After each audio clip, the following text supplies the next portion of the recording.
Hello everyone and welcome to game 2 in this series. So far, MC with a nice lead, 1-0 in this series as game 2 does get underway. MC spawning as the blue Protoss player over here at the 3 o'clock position. Meanwhile, ST's Bomber spawning as the red Terran.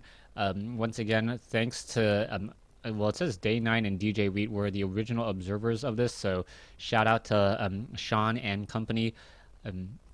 And yeah, I hope that I'm not infringing casting one of your games. But then again, I know a lot of people watch Day 9 and watch Mark and watch DJ, and then they go ahead and watch the same game by me just because it's cast by me.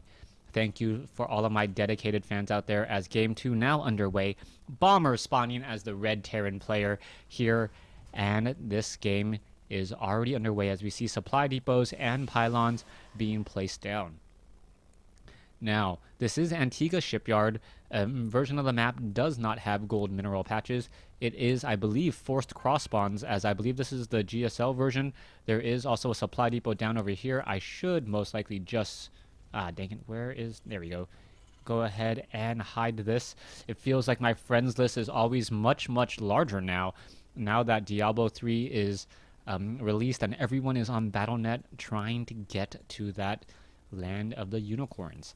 Alright, so Bomber so far, barracks is being placed down. We could be getting a refinery, pretty standard play, or he could be going for a 1 racks expand.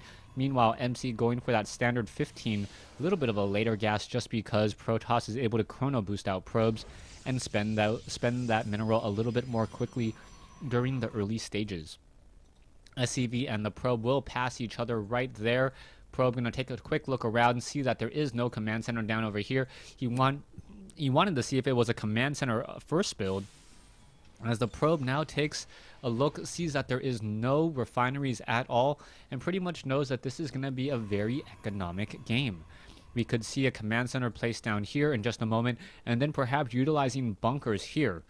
Now, we have seen that MC has gone for blink play in the first game, and this is probably a very, very smart choice for blink play in the second game as well. The reason being is that the stalkers can engage here, and then if there's too many units here, just simply instantaneously blink up and start harassing the main. Now, the time it takes for all the Marines to unload and walk back up there is a rather large amount of time, especially if the stalkers are actually moving in this direction here. If they're moving into this direction, they can take down some SCVs, do a little bit of a shoot and scoot, and by the time the Marines get into this location, they can start pulling away and then blink back down, or perhaps try to send up some zealots that are down on the low ground. Now, this is simply a prediction. I have not seen this game. If I am 100% accurate, that would be very, very uncanny, and I'm normally not that good with my predictions. So far, MC does not seem to be going for that second gas like he did in Game 1, where he went for a Sentry Expand into a Dark Templar tech, which really caught Bomber off guard. Rarely do you see Dark Templars that early in the game. Those Dark Templars got 24 kills very early on, very effective, as we now see Bomber going into that traditional... Oh, only 1 gas. So not traditional at all, going 3 racks into 1 gas instead of 3 racks into the double gas that we normally see.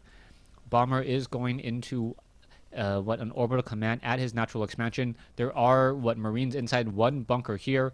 This is more of a cautionary measure as we currently have 1 sentry, 1 zealot. We see that the second gas has been established down here, but it wasn't really a 2 gas expand, more like an expand into an additional gas here. So gas is now finally up and running, and we'll see what that important building will be coming in next from MC. So far, it looks like Bomber adding on a tech lab, not planning to do anything else, perhaps researching stim, could go for double reactors here and here as well to try to increase his production. We see a second gas now being established by Bomber, but really nothing too telling.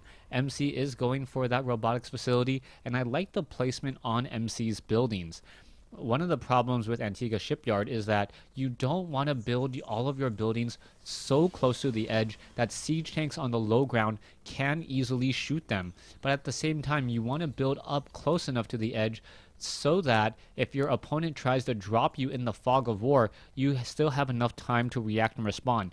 Perhaps another pylon here would be good, or perhaps even just a pylon here would be enough to really gain a lot of information, as we now see Warp Prism play coming in once more from MC.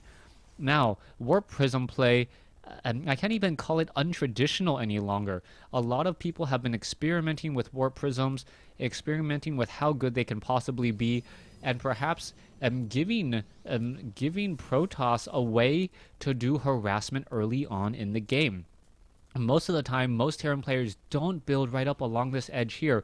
So if this Warp Prism is able to position itself in just a way where it's able to warp up from the low ground up onto the high ground, it's going to be able to elevator units very, very easily. We can now see a small engagement here. Oh, a huge engagement. A whole bunch of Marines getting caught on the wrong side of a force field.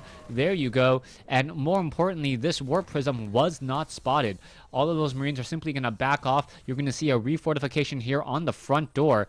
More bunkers being placed down. We are going into a reactor and a starport, a much traditional play, but we are going to see now a pylon warping in on the low ground. Does Bomber spot this? No, he does not. This could be huge. And are those sentries going to be able to warp up onto the high ground? No. Yes, they are going to be able to now just drop here onto the high ground. Zealots going after that tech lab. The tech lab not going to be able to finish Stim, as the Marines and the Marauders, or the Marines, unable to get up onto the high ground. Oh, no second force field, or a bad second force field, as units are now warping in. Constant engaging. Sentries don't have enough for a Guardian Shield just quite yet, but too many SCVs getting taken down. This very aggressive pressure by MC off of two bases, very nicely done, as more Stalkers are still reinforcing.